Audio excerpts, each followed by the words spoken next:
One of the most exciting parts of our new vision is to help plant 50 new churches over the next 10 years until we get to our 50th anniversary. Most of those are going to be global churches, but at least 3 to 5 of those we want to be local churches in the Brevard County and Central Florida regions. So why plant churches? What's the big why? What are the benefits? First, church planting is the primary church growth method that we see in the Bible. At the end of the Gospels, of course, Jesus gave his disciples a mission, and that mission was to make disciples, baptizing them in the name of the Father, the Son, and the Holy Spirit. And so you see a joining through baptism into the local church and a raising up or a deepening of the faith once they were in the church. But what's the method that we see in the Bible?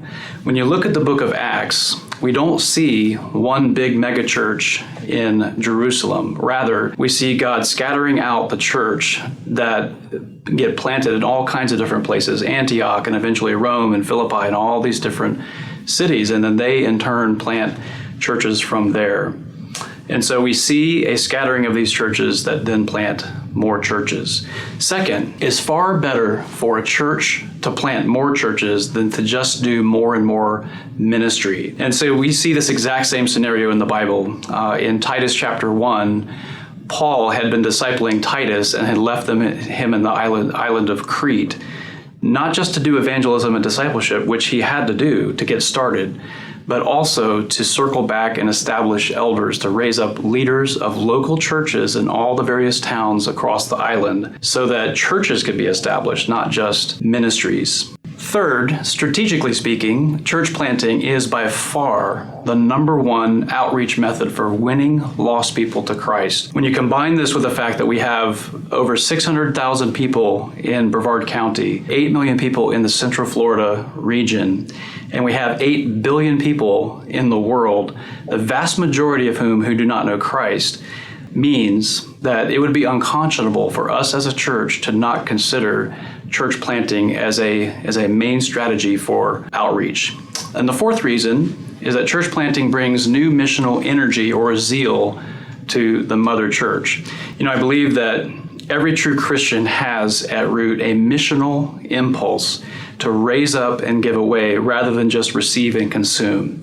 Church planting taps into that missional impulse and brings a renewed vigor to the process of launching a church. And finally, Covenant Church is uniquely equipped to do this task.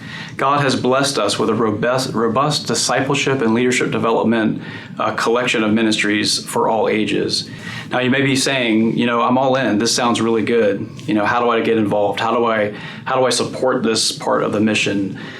First, and most important, deepen and strengthen your own walk with Christ. Get serious about your own Bible reading and prayer time and your own spiritual walk with God. Get in biblical community.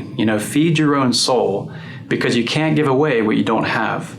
Second, love and serve the people who are around you. Move towards your unbelieving friends and neighbors and coworkers with the words and deeds of the gospel so you can pass on your faith to them. And third, if you plan to launch out with one of our local church plants, you'll have to be all in with that new plant as you give of your time and talent and treasures to make it work.